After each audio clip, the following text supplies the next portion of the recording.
The internet is kind of a new medium. I mean, for a while, getting content out there was all about television and theater and movies and all these things. But the internet was this new medium that came in, and it was very unexplored for its time. And now slowly people are starting to put their content on the internet, and slowly but surely it's getting better and better, all this content. You don't have to go through newspapers, you don't have to go through a TV network, you just do it yourself and just launch it, and then you have the whole internet as your audience. We wanted to create our own stuff. It's just this access to all these things that come free or cheap is just so accessible nowadays that you can create almost anything. That's why YouTube is so popular now.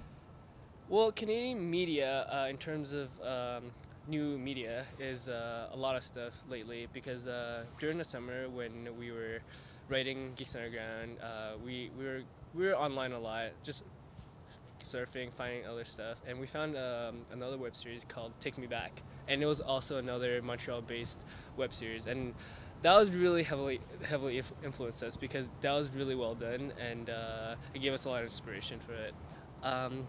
For a while, they said internet is something that shouldn't be taken serious. If someone wrote something on the internet, it's just whoever that has an internet connection. But now, journalists are blogging.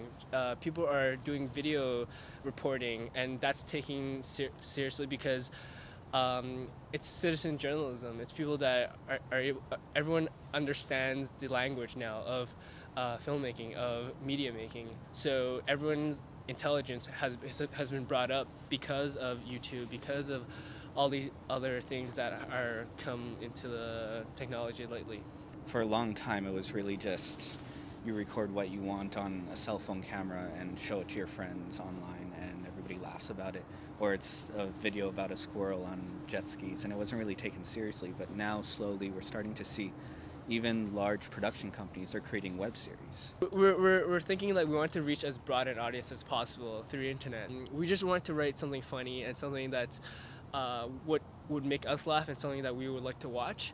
And in doing that, if we have a lot of influence through Canadian media, if that's written into the show because of that, serendipitously, who knows? But like, we don't really have thought of it as we should do it in the Canadian mindset, but it's just more like, yeah, we grew up here, and the stuff we watch on TV, CBC, all that may have influenced that, but not necessarily like paying homage to that.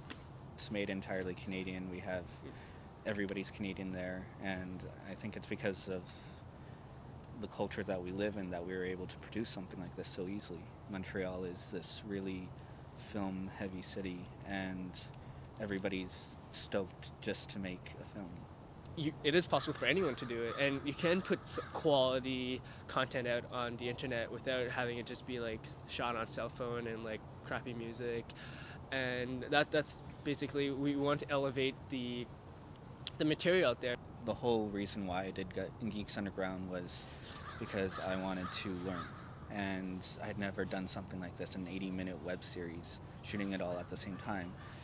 Before this, I'd done a few little shorts here and there, but it wasn't really the experience that I wanted. I really wanted to go in head first and really just do something as big as possible, and I really learned a lot from it. It's a little difficult to kind of look at the feedback on the internet, because sometimes it can be really harsh. Sometimes it can be really just a single word. One person saying great, or another person saying, oh, it's okay.